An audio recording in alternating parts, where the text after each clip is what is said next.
Good afternoon. Good afternoon, ma'am. Good afternoon, ma'am. Good afternoon. Good afternoon. എല്ലാരും വായിച്ചൊക്കെ നോക്കിയിരുന്നില്ലേ കഴിഞ്ഞ ക്ലാസ്സിലത്തെ health care system മൊത്തം? Yes, ma'am. മനസ്സിലാവാത്തൊന്നുമില്ലല്ലോ, എല്ലാവർക്കും മനസ്സിലായില്ലേ? Okay.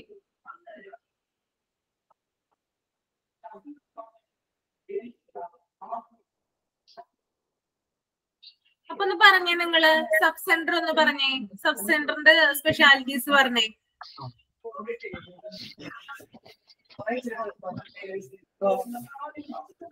Sub center. It provides institutional basics of primary care.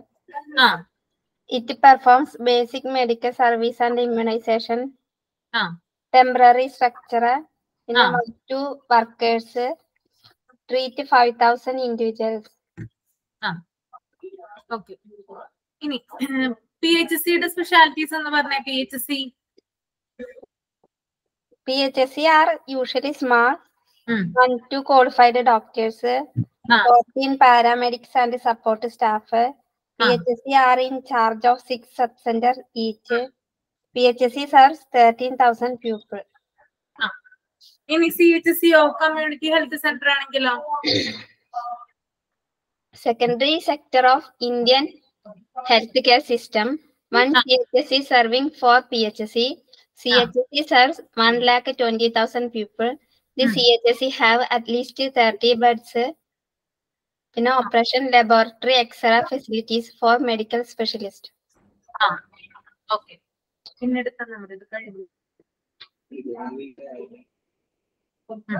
Okay.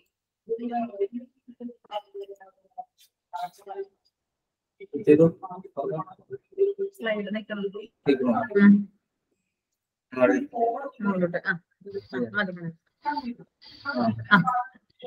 ഇനി എങ്ങനെയാണ് infrastructure, എങ്ങനെയാണ് health care സിസ്റ്റത്തിന്റെ, ഏതൊക്കെ ലെവലാ വരുന്നേ? മുകളിൽ നിന്ന് ടോപ്പിൽ നിന്ന് ബോട്ടത്തിലോട്ടൊന്ന് പറഞ്ഞ് എങ്ങനെയാ, ഏതൊക്കെ ലെവലാ വരുന്നേ? National level, state level, district level, പിന്നെ അത് റൂറൽ ഏരിയാസും അർബൻ ഏരിയാസും. ഓക്കെ.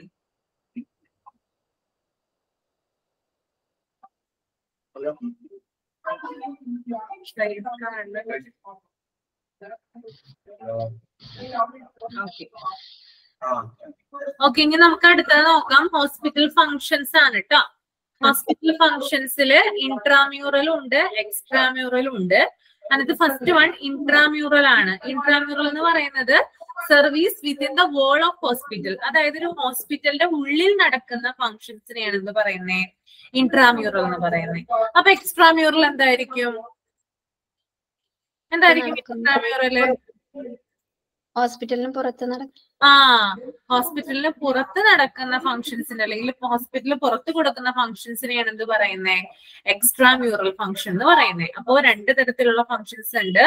ഒന്ന് ഇൻട്രാമ്യൂറൽ, വേറൊന്ന് എക്സ്ട്രാമ്യൂറൽ. ഇൻട്രാമ്യൂറൽ എന്ന് പറഞ്ഞാല് സർവീസ് വിത്തിൻ ദ ഹോസ്പിറ്റൽ ആണ് എന്ത് ഇൻട്രാമ്യൂറൽ എന്ന് പറയുന്നത്. അപ്പൊ എക്സ്ട്രാമ്യൂറൽ എന്താണ്? പുറത്ത് നടക്കുന്ന സർവീസ് ഔട്ട്സൈഡ് ദ ഹോസ്പിറ്റൽ ആണ് എന്ത് എക്സ്ട്രാമ്യൂറൽ എന്ന് പറയുന്നത് കേട്ടോ. അപ്പൊ 2 ഫംഗ്ഷൻസ് ആണ്. അത് മെയിൻ ആയിട്ട് എന്ത് ചെയ്യാം, ഓർത്തിരിക്കുക.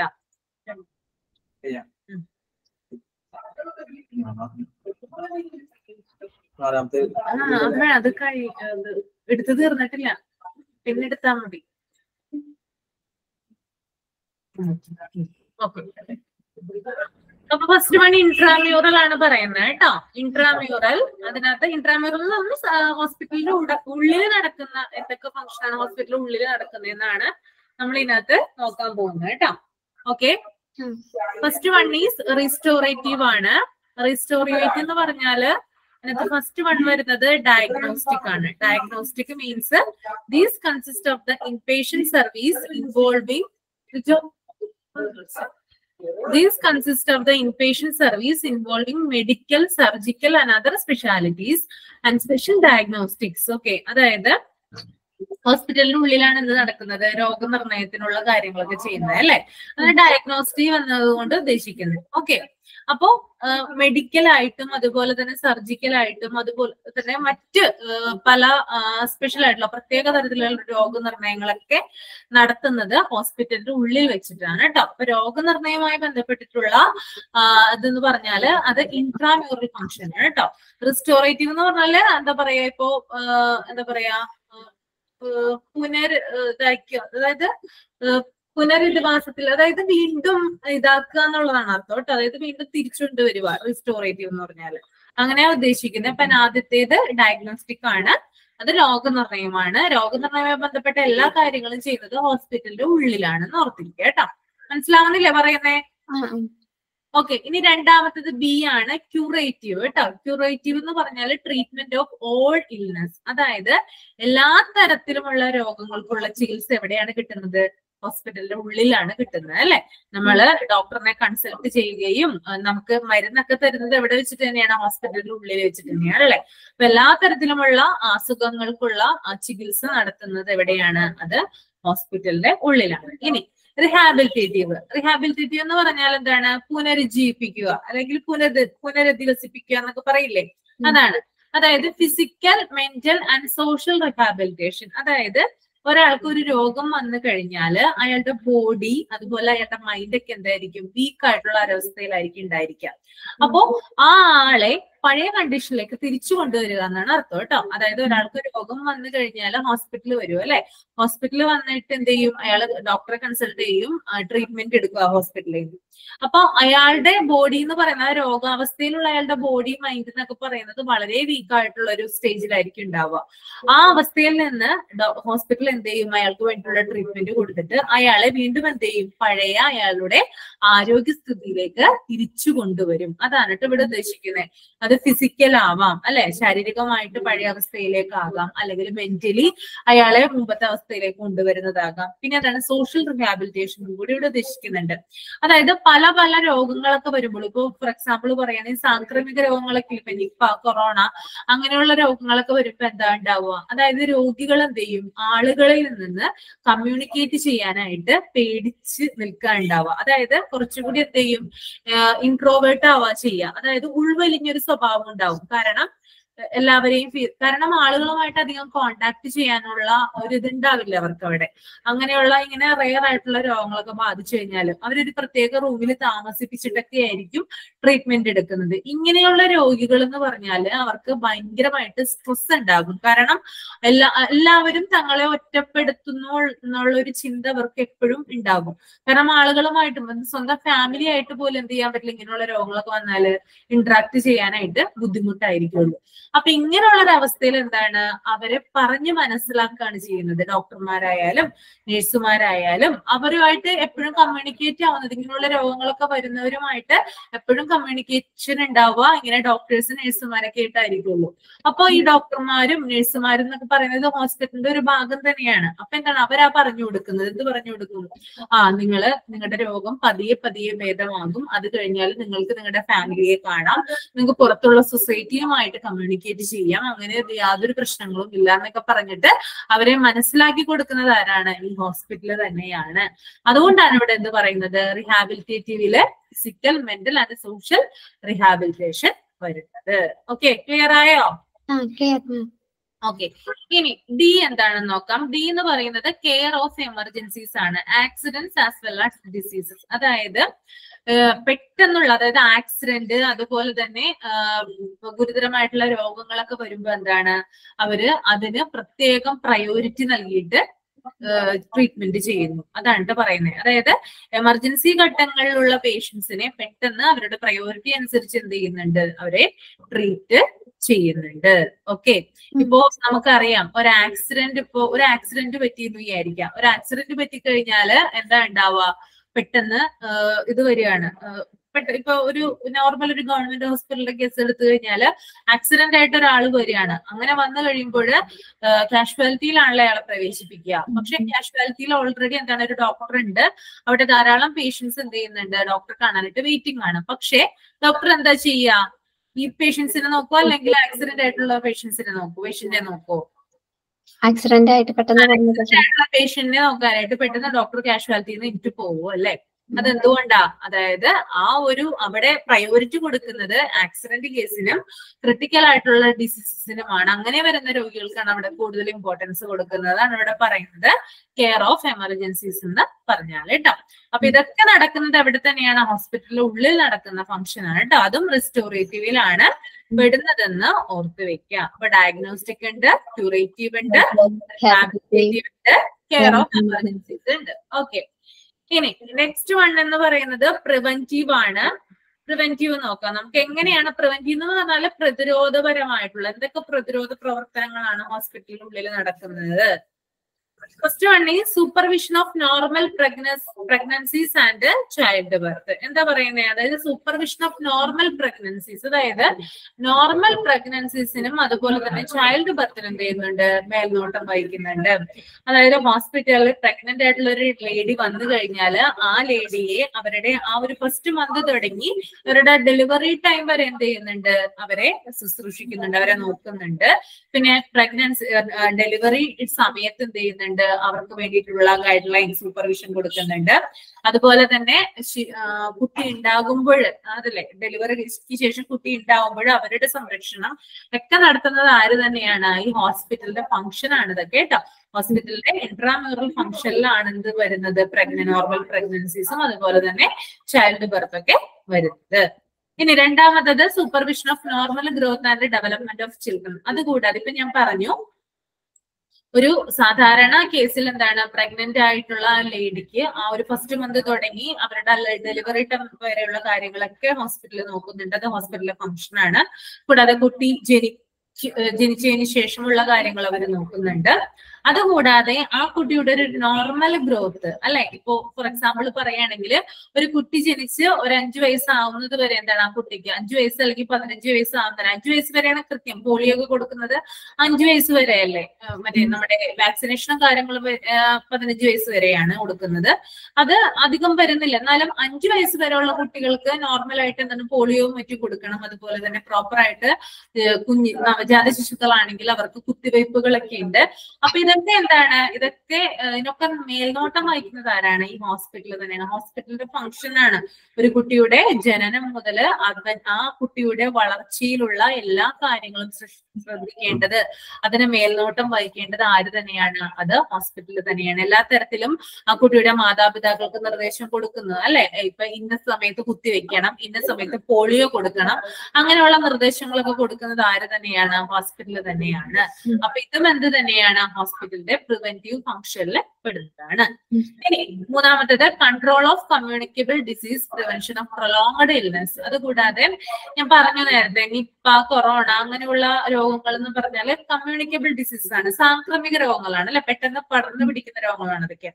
അപ്പൊ അതിനൊക്കെ എന്താണ്? കൺട്രോൾ ചെയ്യുക. ഇപ്പൊ അങ്ങനെയുള്ള രോഗങ്ങളൊക്കെ വന്നു കഴിഞ്ഞാൽ അധികം അത് സ്പ്രെഡ് ചെയ്യാതിരിക്കാൻ വേണ്ടിയിട്ടുള്ള പ്രതിരോധ പ്രവർത്തനങ്ങൾ, പ്രിവെന്റീവ് ആയിട്ടുള്ള എന്താ പറയാ പ്രവർത്തനങ്ങള് ചെയ്യേണ്ടത് ആരാണ്? അത് ഹോസ്പിറ്റലാണ്. അതുപോലെ തന്നെ എന്താണ്? നീണ്ടു നിൽക്കുന്ന രോഗങ്ങളുണ്ടല്ലോ, സാംക്രമിക രോഗങ്ങളുണ്ട്. അതുകൂടാതെ ധാരാളം കാലയളവിൽ നീണ്ടു നിൽക്കുന്ന രോഗങ്ങൾ, ഇപ്പൊ ക്ഷയമൊക്കെ എന്താണ്? ധാരാളം പ്രൊലോങ്ഡ് പീരീഡ് ആണ് അത് നീണ്ടു നിന്ന് പോകുന്നത്, അങ്ങനെയുള്ള രോഗങ്ങളൊക്കെ. അപ്പൊ അങ്ങനെയുള്ള രോഗങ്ങൾക്കൊക്കെ എന്താണ്? കൺട്രോൾ എന്ന് വരുത്താനായിട്ട് ആര് ശ്രദ്ധിക്കണം അല്ലെ? ആരുടെ ഫംഗ്ഷൻ ആണിത്? ഹോസ്പിറ്റലിന്റെ ഫംഗ്ഷൻ ആണ്. കമ്മ്യൂണിക്കബിൾ ഡിസീസ് ആയാലും പ്രൊലോങ്ഡ് ഡിസീസ് ആയാലും എന്താണ്? അതിനൊക്കെ ഒന്ന് കൺട്രോൾ ചെയ്യേണ്ടത്.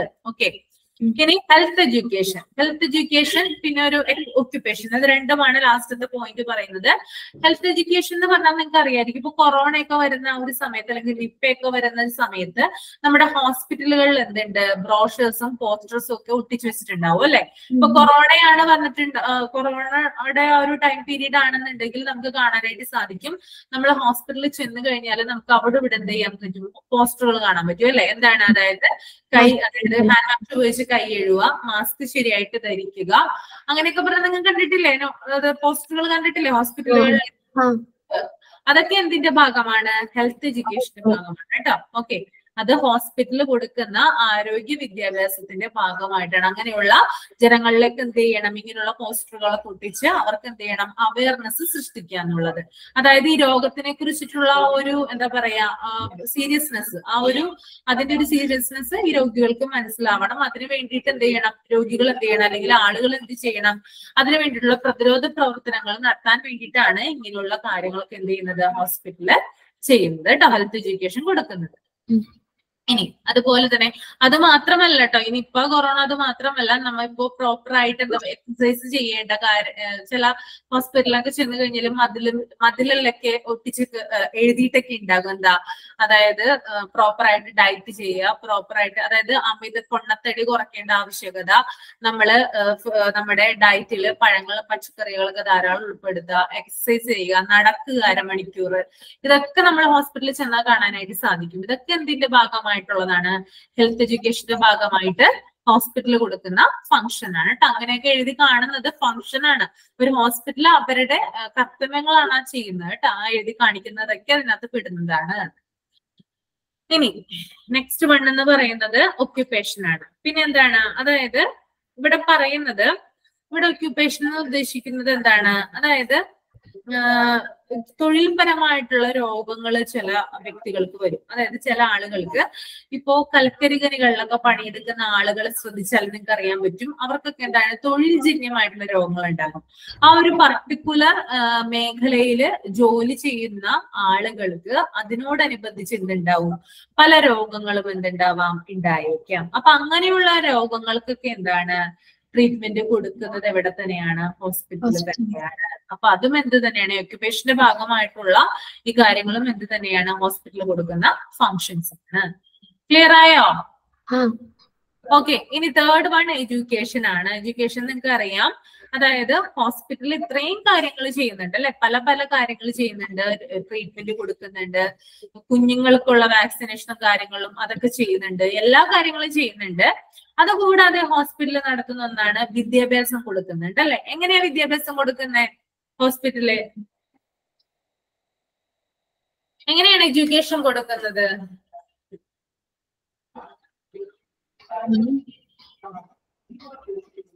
എങ്ങനെയാ കൊടുക്കുന്നത്? ആരെങ്കിലും ഒരാൾ പറഞ്ഞേ, എങ്ങനെയാ എഡ്യൂക്കേഷൻ കൊടുക്കുക? നിങ്ങൾ കണ്ടിട്ടില്ലേ, ഹോസ്പിറ്റലിൽ പഠിക്കുന്ന പിള്ളേരെ കണ്ടിട്ടില്ലേ? അവർക്ക് എന്താ കൊടുക്കുന്നത് അവിടെ ഹോസ്പിറ്റലില്? എഡ്യൂക്കേഷനാ കൊടുക്കുന്നത്. MBBS പഠിക്കുന്ന പിള്ളേര്, നഴ്സിംഗ് പഠിക്കുന്ന പിള്ളേര്, അതുപോലെ തന്നെ പോസ്റ്റ് ഗ്രാജുവേറ്റ് ചെയ്യുന്ന പിള്ളേര്, ഇവർക്കൊക്കെ എന്താ ഹോസ്പിറ്റലിൽ കൊടുക്കുന്നത്, എഡ്യൂക്കേഷനാ കൊടുക്കുന്നത് കേട്ടോ. അപ്പൊ അതാണ് പറയുന്നത്. First one is medical under graduates അല്ലെ. മെഡിക്കൽ അണ്ടർ ഗ്രാജുവേറ്റ്സിന്, അതായത് MBBS ചെയ്യുന്ന ആളുകൾക്ക് വിദ്യാഭ്യാസം കൊടുക്കുന്നു.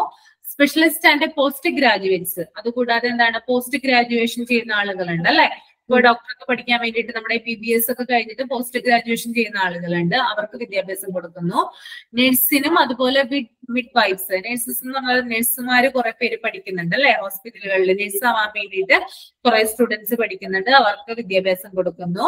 അതുകൂടാതെ മിഡ് വൈഫ്സ് അല്ലെ, അതായത് സൂതകർമ്മണികൾ എന്ന് പറയും അല്ലെ, അതായത് ഡെലിവറിക്കൊക്കെ സഹായിക്കുന്ന ആളുകളാണ് അവര് കേട്ടോ. അതായത് നഴ്സിന്റെയും ഡോക്ടർമാരുടെ ഒക്കെ കൂടെ നിന്നിട്ട് ഡെലിവറിക്കൊക്കെ വേണ്ടിയിട്ട് സഹായിക്കുന്ന ആളുകളെയാണ് മിഡ് വൈഫ്സ് എന്ന് പറയാ. അപ്പൊ അവർക്കുള്ള കാര്യങ്ങൾ എഡ്യൂക്കേഷൻ കൊടുക്കുന്നുണ്ട്. പിന്നെ മെഡിക്കൽ സോഷ്യൽ വർക്കേഴ്സ്, നമ്മുടെ മെഡിക്കൽ ഫീൽഡുമായിട്ട് ബന്ധപ്പെട്ടിരിക്കുന്ന ചില സോഷ്യൽ വർക്കേഴ്സ് ഉണ്ട് അല്ലെ, അങ്ങനെയുള്ള ആളുകൾക്ക് എന്ത് ചെയ്യുന്നുണ്ട്, വിദ്യാഭ്യാസം കൊടുക്കുന്നുണ്ട്. പിന്നെ പാരാമെഡിക്കൽ സ്റ്റാഫ്സിന് എന്ത് ചെയ്യുന്നുണ്ട്, എഡ്യൂക്കേഷൻ കൊടുക്കുന്നുണ്ട്. പിന്നെ കമ്മ്യൂണിറ്റി ഹെൽത്ത് എഡ്യൂക്കേഷൻ, കമ്മ്യൂണിറ്റി അതുപോലെ തന്നെ ഹെൽത്ത് എഡ്യൂക്കേഷനുമായി ബന്ധപ്പെട്ടിട്ടുള്ള ആളുകൾക്ക് എന്ത് ചെയ്യുന്നുണ്ട്, എഡ്യൂക്കേഷൻ കൊടുക്കുന്നുണ്ട്. അപ്പൊ ഇത്രയും ആളുകൾക്കാണ് ഇവിടെ എഡ്യൂക്കേഷൻ കൊടുക്കുന്നത്, ഹോസ്പിറ്റലില് എഡ്യൂക്കേഷൻ കൊടുക്കുന്നത്. ഓക്കെ. ഇനി നാലാമത്തത് വരുന്നത് റിസർച്ച് ആണ് കേട്ടോ. Physical, psychological and social aspect of health and disease.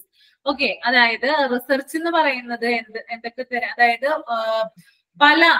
ഓരോ രോഗത്തിനും, ഇപ്പൊ നമ്മുടെ ഹെൽത്തുമായി ബന്ധപ്പെട്ടിട്ടുള്ള എന്ത് രോഗം ആയിക്കോട്ടെ, എന്താണ് അതുമായി ബന്ധപ്പെട്ടിട്ടുള്ള റിസർച്ചുകൾ അവിടെ നടക്കുന്നുണ്ട്, ഹോസ്പിറ്റലുകളിൽ നടക്കുന്നുണ്ട്. പിന്നെ clinical medicine, hospital practice and administration. ഇപ്പൊ ഒരു പുതിയ രോഗം കണ്ടുപിടിച്ചാൽ ആ രോഗത്തിന് വേണ്ടിയിട്ടുള്ള മരുന്നുകൾ റിസർച്ച് ചെയ്യാനായിട്ട്, ആ രോഗത്തിന് വേണ്ടിയിട്ടുള്ള മരുന്നുകൾ കണ്ടുപിടിക്കാനായിട്ട്, അതിന് കൂടുതൽ ഡെവലപ്മെന്റ് ഉണ്ടാക്കാനായിട്ട് ആര് ശ്രമിക്കുന്നുണ്ട്? ഹോസ്പിറ്റലുകൾ ശ്രമിക്കുന്നത്. നിങ്ങൾക്ക് അറിയാം, അതായത് ഹോസ്പിറ്റലുകളിൽ തന്നെയാണ് മിക്കവയും കണ്ടുപിടിക്കപ്പെടുന്നത്. റിസർച്ച് ലാബിലൊക്കെ കണ്ടുപിടിക്കുന്നുണ്ട്, എന്നിരുന്നാലും ഹോസ്പിറ്റലിൽ അതിൻ്റെതായിട്ടുള്ള റിസർച്ച് വിങ് ഉണ്ട്.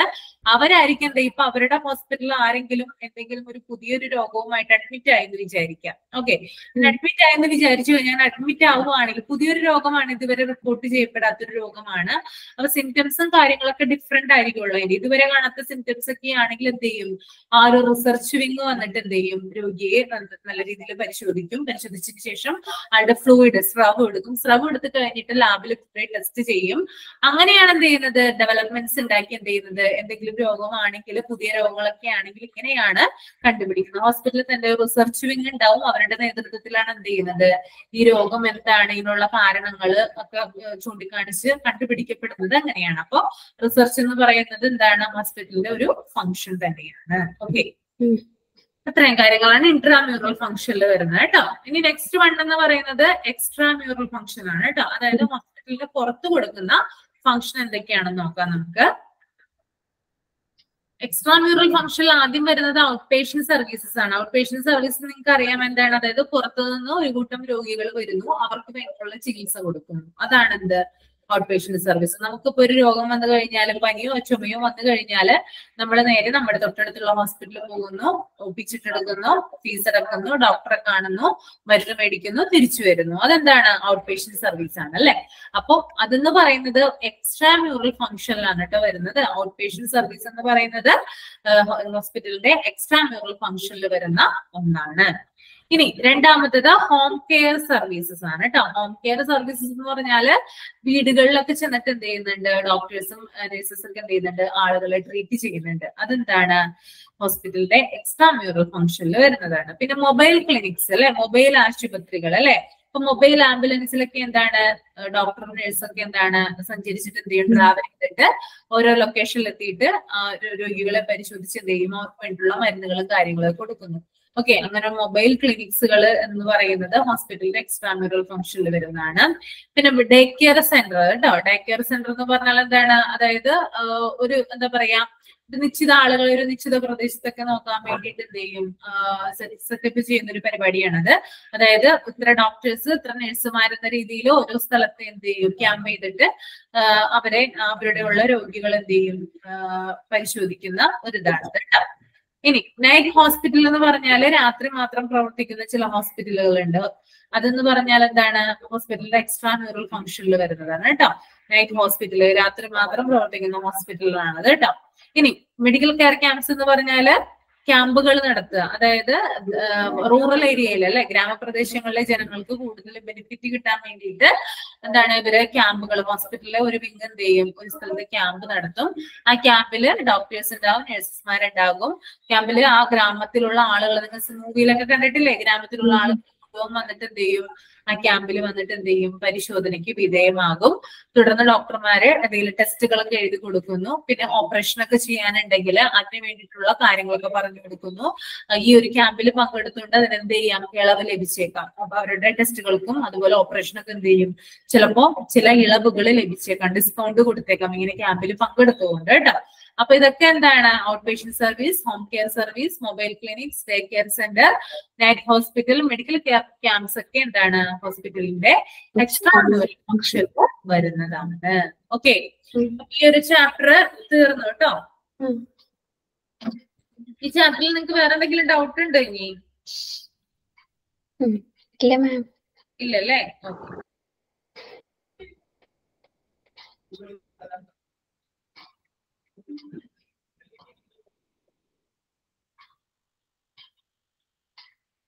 ഓക്കെ, ഇനി ഞാൻ അടുത്ത ചാപ്റ്റർ എടുത്തോട്ടെ എന്നാ. നോട്ട് എഴുതണ്ടേ? നോട്ട് ഇല്ല, ഇതിന് നോട്ടില്ല. ഇത് നിങ്ങൾ ഇങ്ങനെ തന്നെ പഠിച്ചാൽ മതി കേട്ടോ. വൺ വേർഡ് പോയിന്റ് അല്ലേ ഉള്ളത്, അധികം നോട്ടില്ല. നോട്ട് ഉള്ളതാണെങ്കിൽ ഞാൻ പറയൂ കേട്ടോ, അപ്പൊ എഴുതിയെടുത്താൽ മതി. ഇതൊന്ന് വായിച്ചിട്ട് വരാം കേട്ടോ നാളത്തെ ക്ലാസ്സിൽ വരുമ്പോ. ഓക്കെ.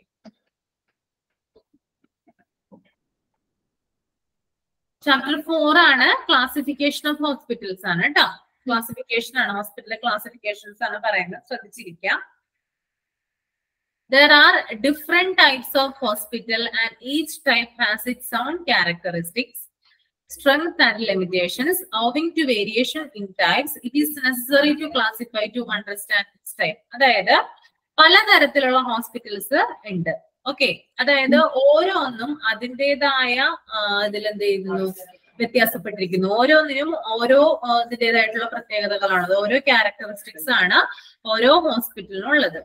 അതിന്റെ സ്ട്രെങ്ത്തും ലിമിറ്റേഷൻസും വെച്ചിട്ട് എന്ത് ചെയ്യാൻ പറ്റും, നമുക്ക് അതിനെ ക്ലാസിഫൈ ചെയ്യാൻ പറ്റും. ഓരോ ഹോസ്പിറ്റലിനും സ്ട്രെങ്ത്തും ലിമിറ്റേഷൻസും എന്ന് പറയുന്നത് വ്യത്യസ്തം തന്നെയായിരിക്കുള്ളൂ.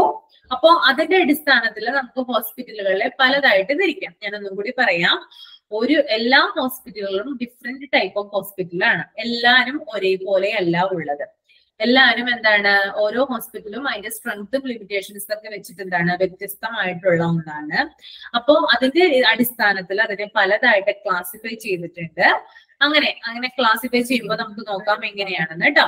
Hospital can classified on following basis: size, level of care, clinical specialities, ownership, system of medicine, length of stay. ഇതിന്റെ അടിസ്ഥാനത്തിലാണ് എന്ത് ചെയ്യുന്നത്, ഹോസ്പിറ്റലിനെ പലതായിട്ട് തിരിച്ചിരിക്കുന്നത്. മനസ്സിലാവുന്നുണ്ടോ പറയുന്നേ? ഒന്നാമത്തേത് സൈസ് ആണ്. സൈസ് എന്ന് പറയുന്നത് വലിപ്പത്തിന്റെ അടിസ്ഥാനത്തിൽ ഹോസ്പിറ്റലിനെ തരംതിരിച്ചിട്ടുണ്ട്. രണ്ടാമത്തത് level of care. Level of care എന്ന് പറഞ്ഞാൽ ഒരു ഹോസ്പിറ്റലിൽ കൊടുക്കുന്ന പരിചരണം, ഒരു ഹോസ്പിറ്റൽ എങ്ങനെയാണോ രോഗിക്ക് കെയർ കൊടുക്കുന്നത് അതിന്റെ അടിസ്ഥാനത്തിൽ തരംതിരിച്ചിട്ടുണ്ട്. ഇനി ക്ലിനിക്കൽ സ്പെഷ്യാലിറ്റീസ്, അവിടെ കൊടുക്കുന്ന ക്ലിനിക്കൽ ആയിട്ടുള്ള സ്പെഷ്യാലിറ്റീസ്, ഡോക്ടർമാരുടെയും നഴ്സുമാരുടെയൊക്കെ മരുന്നിന്റെയൊക്കെ സേവനത്തിൽ എന്ത് ചെയ്യുന്നുണ്ട്, ഹോസ്പിറ്റലിനെ തരംതിരിച്ചിട്ടുണ്ട്. പിന്നെ ഓണർഷിപ്പ്, അതായത് ഹോസ്പിറ്റലിന്റെ ഉടമസ്ഥരാരാണോ അവരെന്ത് ചെയ്തിട്ടുണ്ട്, പലതായിട്ട് തിരിച്ചിട്ടുണ്ട്. ഓണർമാർ ആരാണോ ഹോസ്പിറ്റലിന്റെ അതനുസരിച്ച് തിരിച്ചിട്ടുണ്ട്. ഇനി സിസ്റ്റം ഓഫ് മെഡിസിൻ, അവിടെ കൊടുക്കുന്ന മരുന്നുകൾ എന്ത് ടൈപ്പാണ് അതിന്റെ അടിസ്ഥാനത്തിൽ തിരിച്ചിട്ടുണ്ട്. പിന്നെ ലെങ്ത് ഓഫ് സ്റ്റേ, അതായത് ആ ഒരു ഹോസ്പിറ്റലിലെ രോഗികൾ എത്ര കാലമാണോ താമസിക്കുന്നത് അതിന്റെ അടിസ്ഥാനത്തിലും എന്ത് ചെയ്തിട്ടുണ്ട്, ഹോസ്പിറ്റലിനെ തിരിച്ചിട്ടുണ്ട്. ഇത്രയും കാര്യങ്ങൾ മനസ്സിലായില്ലേ? ആദ്യം നമുക്ക് എന്താണ് സൈസ് നോക്കാം.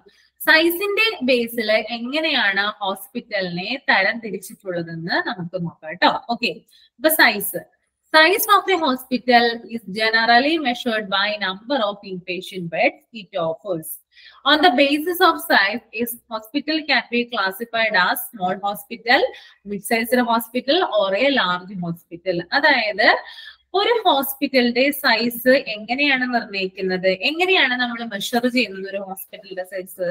അത് അവിടെയുള്ള ഇൻപേഷ്യന്റ് ബെഡ് എത്രയാണോ ആ ഒരു രീതിയിലാണ് എന്ത് ചെയ്യുന്നത്, ആ ഹോസ്പിറ്റലിന്റെ സൈസ് നമ്മൾ വിലയിരുത്തുന്നത്. ഇപ്പോ നമ്മൾ കാണുമ്പോൾ, അതായത് നമ്മുടെ ചുറ്റുവട്ടത്ത് ഒരു വലിയ ഹോസ്പിറ്റല് നമ്മൾ കാണുന്നുണ്ടാവും ചിലപ്പോ. ഓക്കെ, പക്ഷെ ആ വലിയ ഹോസ്പിറ്റലിൽ ചിലപ്പോ 5 or 6 ബെഡ്സ് ആയിരിക്കും ഉണ്ടാവുക.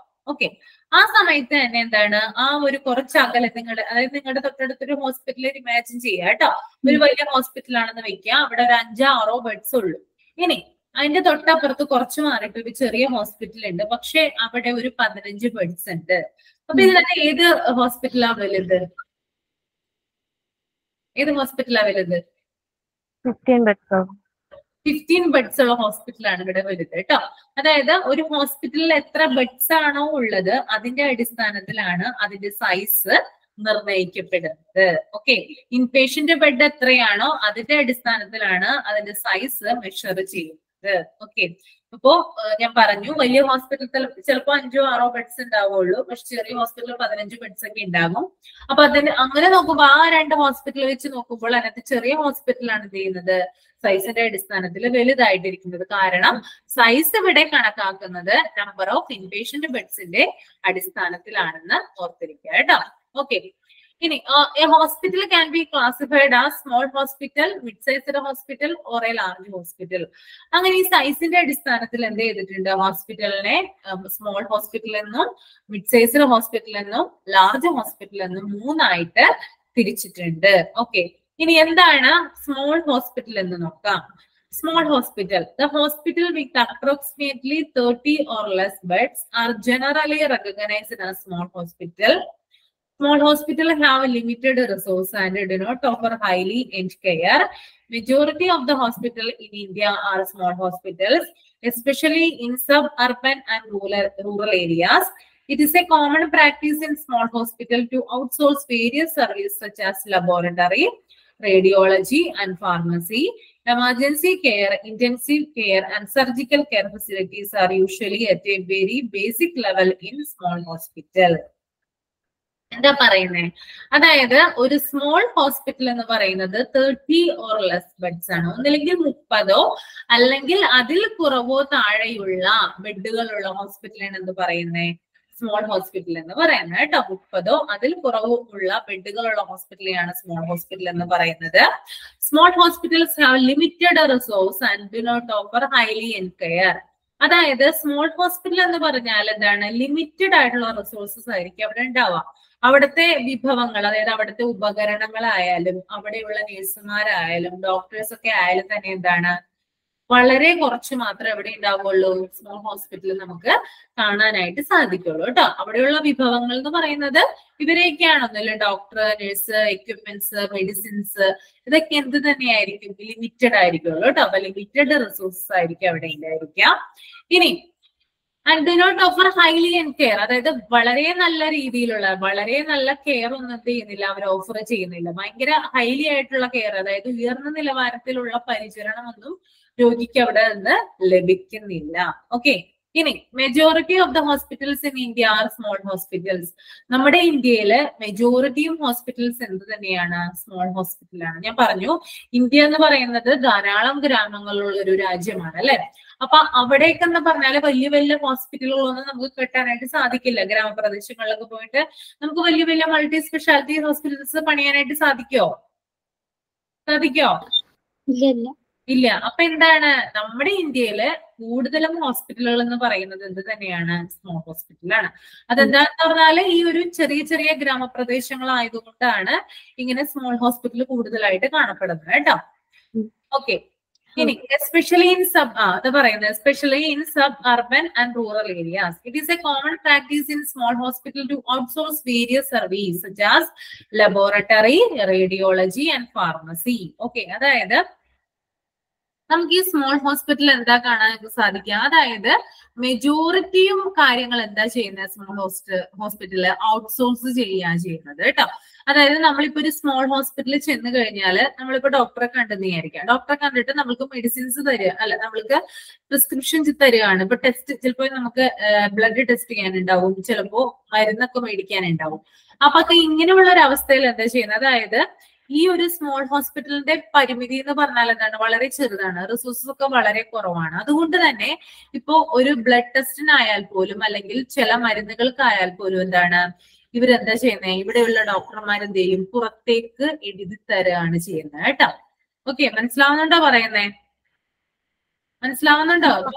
അവിടെ നിന്ന് നമുക്ക് 5-6 മരുന്ന് നമുക്ക് എഴുതുന്ന വിചാരിക്കാം. അതിനകത്ത് ഒരു മരുന്ന് മാത്രമേ ചിലപ്പോൾ ആ ഒരു ഹോസ്പിറ്റലിൽ ഉണ്ടാവുള്ളൂ. ബാക്കി 4 എന്താ ചെയ്യുന്നത്, നമ്മള് പുറത്ത് നിന്ന് എന്ത് ചെയ്യണം, പുറത്തെ മെഡിക്കൽ ഷോപ്പിൽ നിന്ന് എന്ത് ചെയ്യണം, നമ്മൾ മരുന്ന് മേടിക്കേണ്ട ഒരു അവസ്ഥ വരും. അതാണ് ഔട്ട്സോഴ്സ് ചെയ്യുക എന്ന് പറയുന്നത് കേട്ടോ.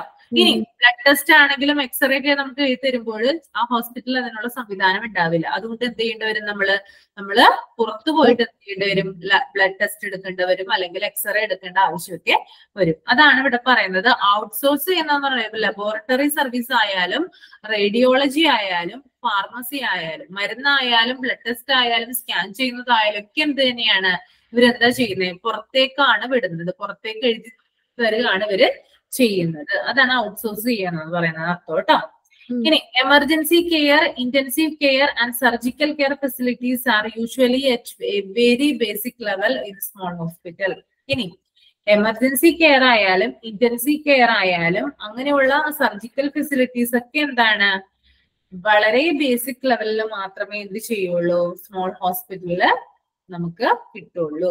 ഇപ്പൊ എമർജൻസി ആയിട്ട് നമ്മൾ ചെയ്തൊരു ആക്സിഡന്റ് ആയിട്ട് നമ്മൾ ചെന്ന് കഴിഞ്ഞാൽ അവര് ജസ്റ്റ് നമ്മളൊന്ന് നോക്കിയിട്ട് നമ്മുടെ രക്തം ഒന്ന് എന്ത് ചെയ്യാണ്, നീക്കാനേ അവര് നോക്കുള്ളൂ. ബാക്കി അവരെന്ത് ചെയ്യും, ഇവര് പറയും പെട്ടെന്ന് നിങ്ങള് വേറെ ഹോസ്പിറ്റലിലേക്ക് കൊണ്ടുപോകാന്നേ അവര് പറയുള്ളൂ. ജസ്റ്റ് ആരോഗ്യ നോക്കും, കണ്ടീഷൻ പറയും, ആ ബ്ലഡ് ഒക്കെ ഉണ്ടെങ്കിൽ എന്താണ് ഒന്ന് ഇതാക്കി കളയും, എന്നിട്ട് പെട്ടെന്ന് തന്നെ എന്ത് ചെയ്യാണ്, കൊണ്ടുപോകാനായിട്ട് പറയാണ് ചെയ്യുന്നത്. അപ്പൊ ബേസിക് ലെവലിലുള്ള കാര്യങ്ങൾ മാത്രമേ ആര് ചെയ്യുന്നുള്ളൂ, ഈ ഒരു സ്മോൾ ഹോസ്പിറ്റലില് ചെയ്യുന്നുള്ളൂ.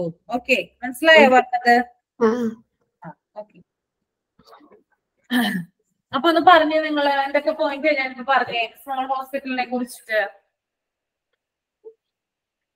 സ്മോൾ ഹോസ്പിറ്റലില് അണ്ടർ 30 ബെഡ്സ് ഉണ്ടാവും. പിന്നെ ലിമിറ്റഡ് ആയിട്ടുള്ള റിസോഴ്സുകളേ ഉള്ളൂ. പിന്നെ ഹൈലി എന്താണ് കെയർ ഒന്നും അവിടെ ഓഫർ ചെയ്യുന്നില്ല. പിന്നെ അധികം പുറത്തേക്കാണ് മരുന്ന് കാര്യങ്ങളൊക്കെ എഴുതി തരുന്നുണ്ടാവുക. പോയിന്റ് പോയിന്റ് ആയിട്ട് പറഞ്ഞു തരട്ടെ നോട്ട്? ആ എഴുതിക്കുന്ന കേട്ടോ. സ്മോൾ ഹോസ്പിറ്റൽ എന്ന ഹെഡിങ് കൊടുക്കുക.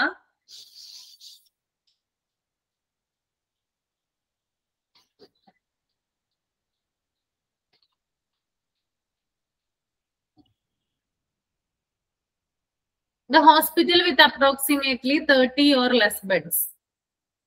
Hospital with approximately 30 or less beds.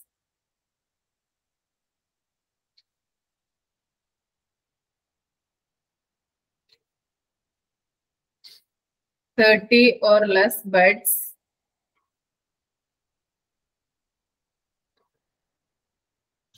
Okay. രണ്ടാമത്തെ point, they have limited resources and do not offer highly end care. Okay.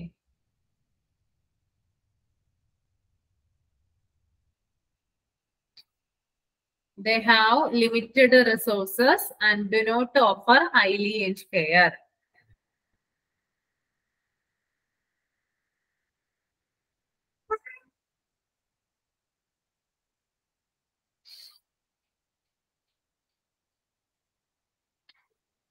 Okay, അടുത്ത point, majority of the hospitals in India are small hospital.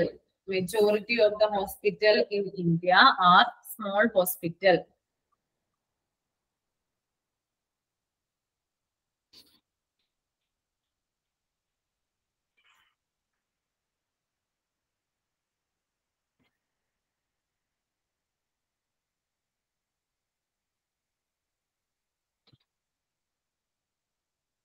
It outsources various services.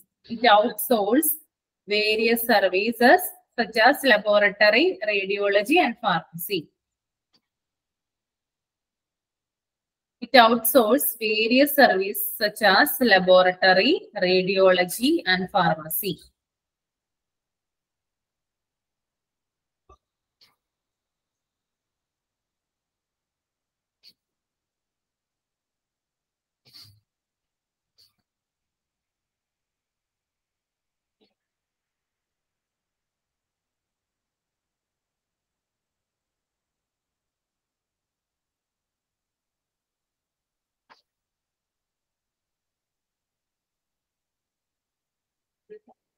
Basic level of emergency care, intensive care, and surgical care. Basic level of emergency care, intensive care, and surgical care.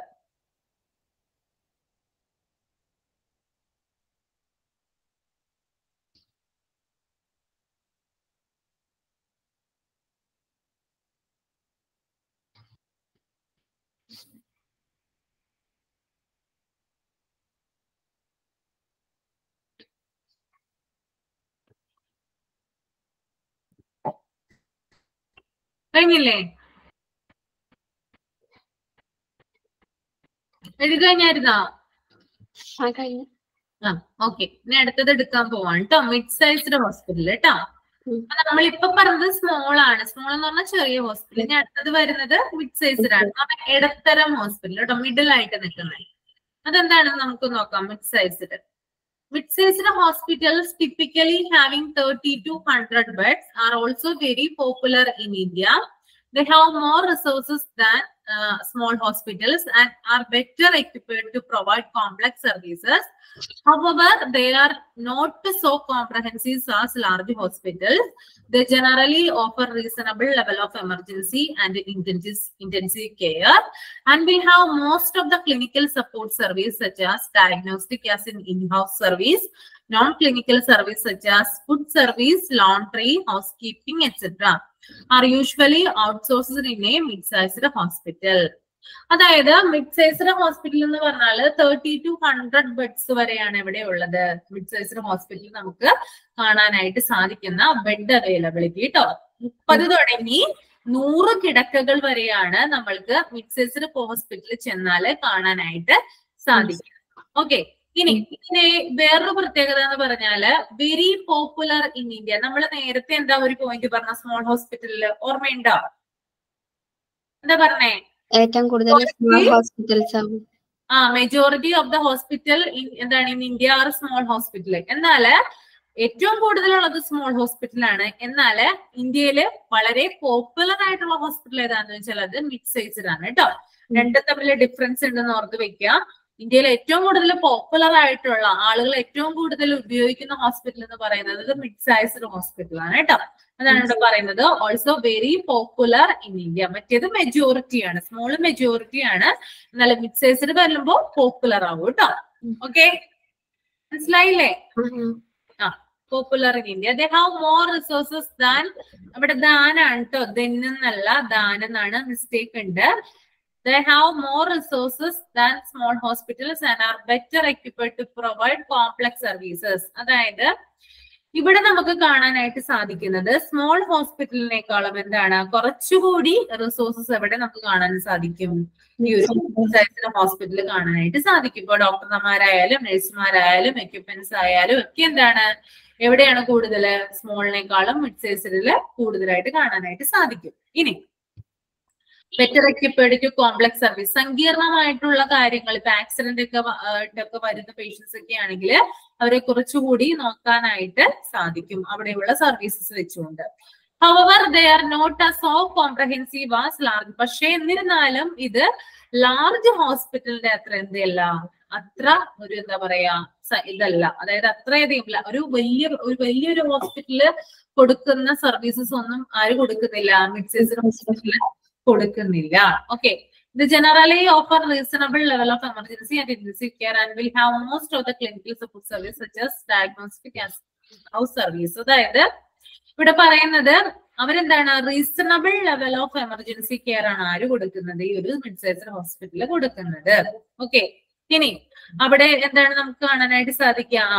ഇപ്പോ ഒരു patient accident ആയിട്ട് ചെന്നാല് അല്ലെങ്കിൽ എന്താണ് critical ആയിട്ട് ചെന്ന് കഴിഞ്ഞാല് എന്താണ് അവരുടെ ജീവൻ കുറച്ചു നേരത്തേക്ക് പിടിച്ചു നിർത്താനുള്ള ഒരു ക്രമീകരണം ആര് നടത്തും? മിഡ് സൈസ്ഡ് ഹോസ്പിറ്റലിൽ നടത്തും. ഇപ്പൊ ഭയങ്കര അതായത് ഹെഡ് ഇഞ്ചുറി ആയിട്ടാണ് ഒരു പേഷ്യന്റ് അവിടെ ചെന്നെന്ന് വിചാരിക്കാം.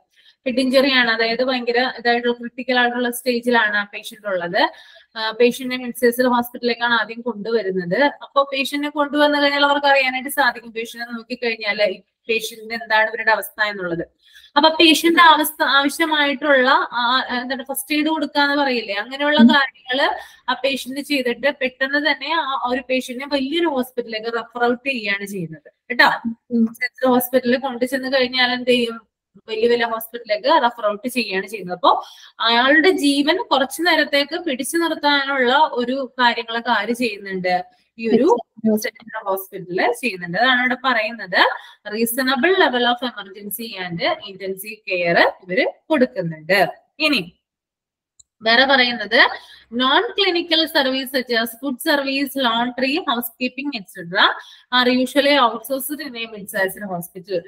പിന്നെ നമ്മൾക്ക് വേറെ കാണാനായിട്ട് സാധിക്കുന്നത് നമ്മൾ ഈ മിഡ് സൈസ്ഡ് ഹോസ്പിറ്റലിൽ ചെന്ന് കഴിഞ്ഞാല് നമുക്ക് കാണാനായിട്ട് സാധിക്കുന്ന ഒന്നാണ് ക്ലിനിക്കൽ സർവീസ് അവർ കൊടുക്കുന്നുണ്ട്. ഇപ്പൊ ഡയഗ്നോസ്റ്റിക് കൊടുക്കുന്നുണ്ട്, എമർജൻസി കെയർ കൊടുക്കുന്നുണ്ട്, അങ്ങനെയുള്ള കാര്യങ്ങളൊക്കെ ഇവർ കൊടുക്കുന്നുണ്ട്. ICU ഉണ്ടാവും മിഡ് സൈസ്ഡ് ഹോസ്പിറ്റൽ, അങ്ങനെയുള്ള കാര്യങ്ങളൊക്കെ ഉണ്ട്.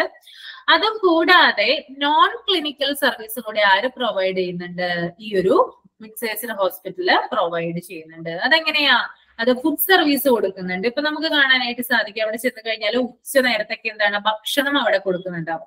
നിങ്ങൾ ചില ഹോസ്പിറ്റലിൽ ചെന്ന് കഴിഞ്ഞാൽ കാണാനായിട്ട് സാധിക്കില്ലേ? ഇപ്പൊ രോഗികൾക്കും അവരുടെ ഫാമിലിയൊക്കെ എന്താണ് വന്ന് ക്യൂ നിന്നിട്ട് ഭക്ഷണം മേടിച്ചിട്ട് പോകുന്നത് കാണാനായിട്ട് സാധിക്കില്ലേ? ല്ലേ? അത് നിങ്ങൾ ചിലപ്പോൾ മേടിച്ചിട്ടുണ്ടാവാം. അതൊക്കെ എന്താണ് മിഡ് സൈസ്ഡ് ഹോസ്പിറ്റലിലാണ് കൊടുക്കുന്നത്. അതായത് പുറത്തുനിന്ന് എന്ത് ചെയ്യുന്നു? അതായത് ഇവിടെ പറയുന്നത് ഇപ്പോ ഫുഡ് സർവീസ് ആയാലും ലോണ്ടറി, അതായത് എന്താണ് അലക്കുന്നത്, വാഷിംഗ് ഒക്കെ ഇല്ലേ, നമ്മുടെ തുണികളൊക്കെ അലക്കി തരുന്നത്, അതുകൂടാതെ ഹൗസ് കീപ്പിംഗ് അങ്ങനെയുള്ള കാര്യങ്ങളൊക്കെ പുറത്തുള്ള പല കമ്പനികളുമായിട്ടൊക്കെ എന്താണ് ടൈപ്പ് ആയിട്ടാണ് ഇവർ ഈ കാര്യങ്ങൾ ചെയ്യുന്നത്. ഇപ്പൊ ഫുഡ് സർവീസ് ആയാലും ഇപ്പൊ നമുക്കറിയാം ഹോസ്പിറ്റലിൽ തന്നെ ഇനിഷ്യേറ്റീവ് എടുത്തിട്ടല്ല അത് ചെയ്യുന്നത്. എന്താണ് പുറത്തുള്ള പല ചാരിറ്റബിൾ സംഘടനകളൊക്കെ ഉണ്ടാവില്ലേ, അതായത് ട്രസ്റ്റുകള്, സംഘടനകള്, അവരൊക്കെ ചേർന്നിട്ടാണ് എന്ത് ചെയ്യുന്നത്, ഈ ഹോസ്പിറ്റലിലുള്ള രോഗികൾക്ക് എന്ത് കൊടുക്കുന്നത്, ഫുഡ് കൊണ്ടുവന്ന് കൊടുക്കുന്നത് അല്ലെ. നമുക്ക് കാണാനായിട്ട് സാധിക്കും ഹോസ്പിറ്റലൊക്കെ ഗവൺമെന്റ് ഹോസ്പിറ്റല് ഒക്കെ, താലൂക്ക് ഹോസ്പിറ്റലൊക്കെ ചെന്ന് കഴിഞ്ഞാൽ നമുക്ക് കാണാൻ സാധിക്കും ഉച്ച സമയത്ത് ഒരു വണ്ടിയിൽ എന്താണ് കൊണ്ടുവരികയാണ് അല്ലെ, ഭക്ഷണം കൊണ്ടുവരികയാണ്. ചിലപ്പോ ആ വണ്ടിയുടെ ഫ്രണ്ടിലായിട്ട് പേരൊക്കെ എഴുതിയിട്ടുണ്ടാവും, ഇന്ന ട്രസ്റ്റിന്റെ വകയാണ്, ഇന്ന സംഘടനയുടെ വഴിയാണ്. അപ്പൊ ഈ ഹോസ്പിറ്റൽ അതോറിറ്റി എന്ത് ചെയ്യും, ഈ ഒരു ട്രസ്റ്റോ അല്ലെങ്കിൽ ഈ ഒരു ഓർഗനൈസേഷനോ ആയിട്ട് ടൈപ്പ് ആയിട്ടാണ് രോഗികൾക്ക് ഇങ്ങനെയുള്ള സർവീസുകൾ ഹോസ്പിറ്റലുകളിൽ പ്രൊവൈഡ് ചെയ്യുന്നത്. മനസ്സിലായോ? മനസ്സിലായില്ലേ? മനസ്സിലായി. അപ്പൊ food service, laundry, house keeping ഒക്കെ എന്താണ് ഇങ്ങനെ പുറത്തുനിന്നുള്ള ആളുകളുമായിട്ട് ടൈപ്പ് ആയിട്ടാണ് രോഗികൾക്ക് അവിടെ പ്രൊവൈഡ് ചെയ്ത് കൊടുക്കുന്നത്, നൽകുന്നത് കേട്ടോ. ഓക്കെ, പൊന്നി ഒന്നും കൂടി പറയണ്ടല്ലോ? വേണ്ട. അപ്പൊ മിഡ് സൈസ് ഹോസ്പിറ്റൽ എന്ന് എഴുതാം കേട്ടോ. മിഡ് സൈസ്ഡ് ഹോസ്പിറ്റൽ എന്ന് എഴുതാം.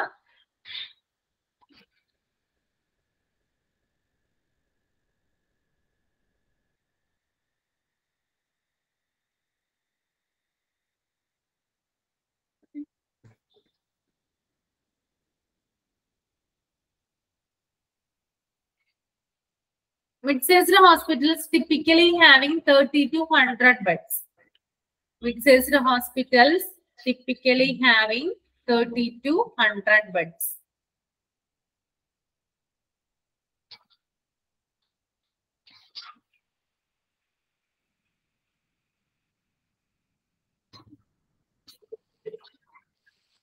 Mid-sized hospitals typically having 30 to 100 beds.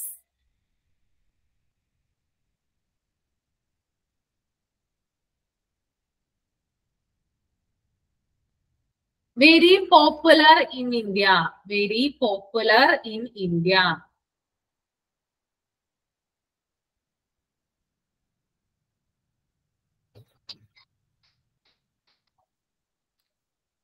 Very popular in India.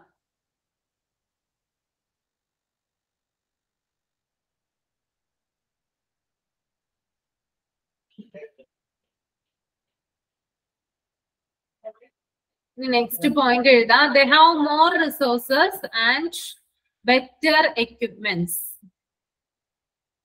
They have more resources and better equipments.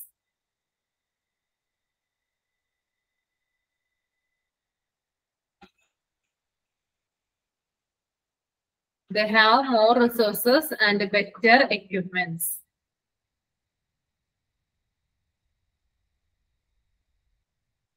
They provide, at the point, they provide a reasonable level of emergency and intensive care. They provide a reasonable level of emergency and intensive care.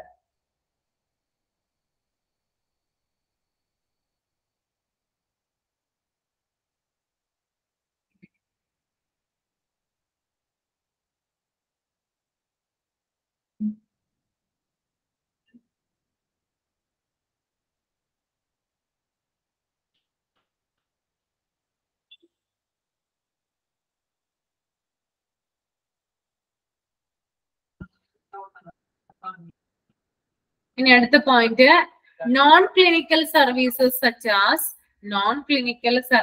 such as food service, laundry,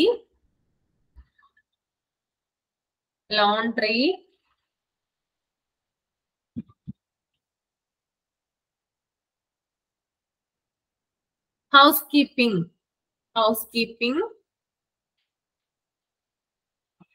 are usually outsourced in a mid-sized hospital. Are usually outsourced in a mid-sized hospital.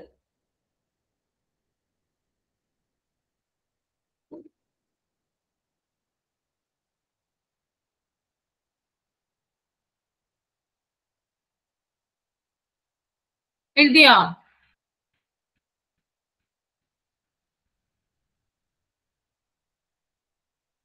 എഴുതി കഴിഞ്ഞോ? Yes, ma'am. Okay. ഇനി next one large hospitals ആണ് കേട്ടോ. Large hospitals നമുക്ക് നോക്കാം എന്താണെന്ന്. Hospitals with more than 100 beds are recognised as large hospitals. Very often these hospitals offer multiple specialty and super specialty services. Large hospitals have plentiful resources to handle large number of patients and complex health issues. They typically have completely developed ICU, operation theatre complex, emergency care units, and all other clinical support units such as laboratory and radiology. Okay. അപ്പൊ ഈ large hospital എന്ന് പറഞ്ഞിട്ട് നിങ്ങൾക്ക് ഏകദേശം ഒരു ധാരണ കിട്ടിയിട്ടുണ്ടാവില്ലേ? Small hospital എന്താണ്, mid sized hospital എന്താണെന്ന് കിട്ടിയിട്ടില്ലേ? ഏകദേശം എന്താണെന്ന് ഒരു പിടിയിട്ടില്ലേ സംഭവം? അപ്പൊ അടുത്തത് ലാർജ് ഹോസ്പിറ്റൽ എന്ന് പറയുന്നത് നിങ്ങൾക്ക് ഊഹിക്കാലോ എന്തായിരിക്കും? അത് വലിയ ഹോസ്പിറ്റൽ ആയിരിക്കില്ലേ? അല്ലെ? നമ്മുടെ മൾട്ടി സ്പെഷ്യാലിറ്റി ഹോസ്പിറ്റലൊക്കെ എന്താണ് നമ്മുടെ ലാർജ് ഹോസ്പിറ്റലിന് എക്സാമ്പിൾ ആയിട്ട് പറയാവുന്ന ഒന്നാണ് കേട്ടോ. അപ്പൊ ഒരു ഹോസ്പിറ്റൽ എന്ന് പറയുന്നത് അത് മോർ ദാൻ 100 ബെഡ്സ് 100 ബെഡിന് മുകളിലാണ് വരുന്നതെങ്കിൽ അതിനെ വിളിക്കുന്ന പേരാണ് എന്ത്? ലാർജ് ഹോസ്പിറ്റൽ എന്നുള്ളത് കേട്ടോ. ഇനി ഇവിടെ നമുക്ക് കാണാൻ സാധിക്കുന്ന ഒരു കെയർ എന്ന് പറയുന്നത് എങ്ങനെയായിരിക്കും? ഈ ഒരു ഹോസ്പിറ്റലിൽ നമുക്ക് ഓഫർ ചെയ്യുന്നത് multiple speciality and super speciality services എന്താണ്? അതായത് പലതരത്തിലുള്ള രോഗങ്ങൾക്കുള്ള ഡോക്ടർമാരുണ്ടാകും, പലതരത്തിലുള്ള സർവീസസ് ഉണ്ടാകും. അങ്ങനെയുള്ള കാര്യങ്ങളൊക്കെ സ്പെഷ്യാലിറ്റി സർവീസുകളൊക്കെയാണ് നമുക്കിവിടെ കാണാനായിട്ട് സാധിക്കുന്നത്. ഓക്കെ. ഇനി മറ്റൊരു പ്രത്യേകത, സ്മോൾ ഹോസ്പിറ്റലിനെയും മിഡ് സൈസ്ഡ് ഹോസ്പിറ്റലിനെയും അപേക്ഷിച്ച് ലാർജ് ഹോസ്പിറ്റൽ എന്ന് പറയുന്നത് വളരെയധികം എന്തുണ്ട്? റിസോഴ്സസ് ഉണ്ട് അല്ലെ? പ്ലെന്റിഫുൾ ആയിട്ടുള്ള റിസോഴ്സസ് നമുക്ക് കാണാനായിട്ട് സാധിക്കും. അതുകൂടാതെ ലാർജ് നമ്പർ ഓഫ് പേഷ്യൻസ്, അതായത് കുറെ അധികം പേഷ്യൻസ് വന്നാല് അവരെ അറ്റ് എ ടൈം എന്താണ് അവർക്ക് ആ സമയത്ത് തന്നെ അതായത് കുറെ രോഗികൾ വന്നാലും എന്താണ് എല്ലാ രോഗികൾക്കും ഒരേ സമയം തന്നെ ട്രീറ്റ്മെന്റ് കൊടുക്കാനുള്ള ഫെസിലിറ്റീസ് എവിടെ അവൈലബിൾ ആണ്? ലാർജ് ഹോസ്പിറ്റലില് അവൈലബിൾ ആണ്. രോഗികൾ ഇപ്പൊ എന്തൊക്കെ ഹെൽത്ത് ഇഷ്യൂസ്, വളരെ കോംപ്ലക്സ് ആയിട്ടുള്ള ഹെൽത്ത് ഇഷ്യൂ ഒക്കെ ആയിട്ട് വന്നു കഴിഞ്ഞാലും എന്ത് തന്നെയാണ് ഈ ഒരു ലാർജ് ഹോസ്പിറ്റലിൽ നമുക്ക് സർവീസ് കൊടുക്കാനായിട്ട് സാധിക്കും. Okay. Typically have completely developed ICU, ഒരു ഡെവലപ്ഡ് ICU ഉണ്ടാവും അവിടെ. ഓക്കെ. അതായത് കംപ്ലീറ്റ് ആയിട്ടുള്ള എല്ലാ സൗകര്യങ്ങളോട് കൂടിയ ഒരു ICU ഉണ്ടാവും. അതുകൂടാതെ ഓപ്പറേഷൻ തിയേറ്റർ കോംപ്ലക്സ് ഉണ്ടാവും. ഒരു ഓപ്പറേഷൻ തിയേറ്റർ അല്ല, ഓപ്പറേഷൻ തിയേറ്ററിന്റെ ഒരു കോംപ്ലക്സ് തന്നെ ഇവിടെ ഉണ്ടാവും, ഈ ഒരു ലാർജ് ഹോസ്പിറ്റലിൽ ഉണ്ടാവും. അതുകൂടാതെ എമർജൻസി കെയർ യൂണിറ്റ്സ്, അതുപോലെ ലബോറട്ടറി, റേഡിയോളജി, അങ്ങനെയുള്ള കാര്യങ്ങളൊക്കെ ഇവിടെയുണ്ട് ഈ ഒരു ലാർജ് ഹോസ്പിറ്റലിൽ നമുക്ക് കാണാനായിട്ട് സാധിക്കും. മനസ്സിലായോ? മനസ്സിലായല്ലേ? ഓക്കെ. അപ്പൊ ലാർജ് ഹോസ്പിറ്റൽ എന്ന് പറയുന്നത് മോർ ദാൻ 100 ബെഡ്സ് ആണ് ഇവിടെ വരുന്നത്, ലാർജ് ഹോസ്പിറ്റൽ വരുന്നത്. പിന്നെ എന്താണ്? മൾട്ടിപ്പിൾ സ്പെഷ്യാലിറ്റി, സൂപ്പർ സ്പെഷ്യാലിറ്റി സർവീസുകളുള്ള ഹോസ്പിറ്റലുകളെയാണ് ലാർജ് ഹോസ്പിറ്റൽ എന്ന് പറയുന്നത്. അവിടെ നമുക്ക് ധാരാളം പ്ലെന്റിഫുൾ ആയിട്ടുള്ള റിസോഴ്സ് കാണാനായിട്ട് സാധിക്കും. ധാരാളം ഡോക്ടർമാരുണ്ടാവും, ധാരാളം നഴ്സസ് ഉണ്ടാവും, ധാരാളം സ്റ്റാഫുകൾ വർക്കിംഗ് ആയിരിക്കും. വളരെയധികം അത്യാധുനിക രീതിയിലുള്ള വിദേശത്തു നിന്നൊക്കെ ഇമ്പോർട്ട് ചെയ്തിട്ടുള്ള ഉപകരണങ്ങൾ നമുക്ക് അവിടെ കാണാനായിട്ട് സാധിക്കും. അങ്ങനെയുള്ള ധാരാളം പ്രത്യേകതകളുള്ള ഒരു ഹോസ്പിറ്റലാണെന്ത് ഈ ഒരു ലാർജ് ഹോസ്പിറ്റൽ എന്ന് പറയുന്നത്. നമ്മുടെ മെഡിക്കൽ കോളേജുകൾ അതുപോലെ തന്നെ മൾട്ടി സ്പെഷ്യാലിറ്റി ഹോസ്പിറ്റലുകളൊക്കെ ലാർജ് ഹോസ്പിറ്റലിന് എക്സാമ്പിൾ ആയിട്ട് വരുന്നതാണ്. പിടികിട്ടിയോ ഇപ്പോ? എഴുതാം? അപ്പൊ ലാർജ് ഹോസ്പിറ്റലിൽ നിന്ന് എഴുതാം മോർ ദാൻ 100 ബെഡ്സ് കേട്ടോ. ആദ്യത്തെ point more than 100 beds.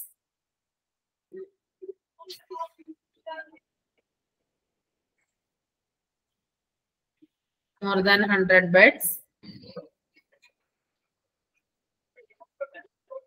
It offers multiple specialty and super specialty services. It offers multiple specialty and super specialty services.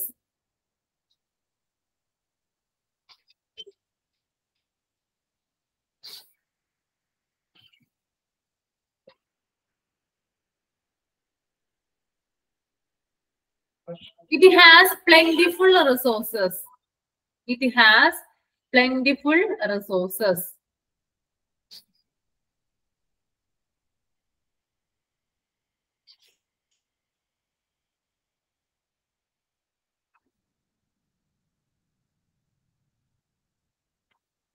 It has plentiful resources.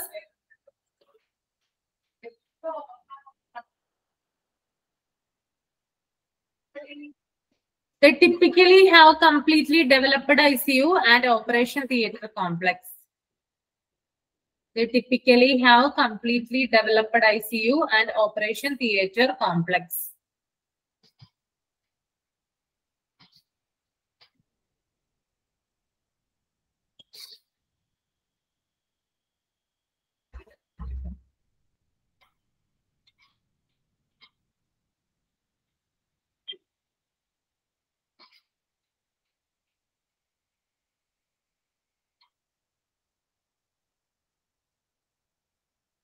Okay. എഴുതിയില്ലേ? ഓക്കെ, അപ്പൊ നമ്മള് ഇന്ന് എന്താ പറയാ ക്ലാസിഫിക്കേഷൻ ഓഫ് ഹോസ്പിറ്റലില് size ആണ് നോക്കിയത് കേട്ടോ. സൈസിന്റെ അടിസ്ഥാനത്തിലാണ് small hospital, mid sized, large എന്ന് തിരിച്ചിട്ടുള്ളത് അല്ലേ? ഓക്കെ, അപ്പൊ ഇത് നാളെ വരുമ്പോൾ നോക്കിയിട്ട് വരിക. കൂടാതെ 3rd ചാപ്റ്റർ നോക്കിയിട്ട് വരിക കേട്ടോ. ഇതിനകത്ത് ഇപ്പൊ ഇത്രയും പറഞ്ഞാൽ എന്തെങ്കിലും ഡൗട്ട് ഉണ്ടോ? സൈസിന്റെ അടിസ്ഥാനത്തിൽ തിരിച്ചിട്ടുള്ള പറഞ്ഞു തന്നില്ലേ? ഇതിനകത്ത് എന്തെങ്കിലും ഡൗട്ട് ഉണ്ടോ? ഇല്ല. അപ്പൊ നോക്കിയിട്ട് വരാം കേട്ടോ. ലെവൽ ഓഫ് കെയർ നാളെ എടുക്കാം കേട്ടോ. ഓക്കെ, വൈൻഡപ്പ് ചെയ്യാണ് കേട്ടോ. Thank you.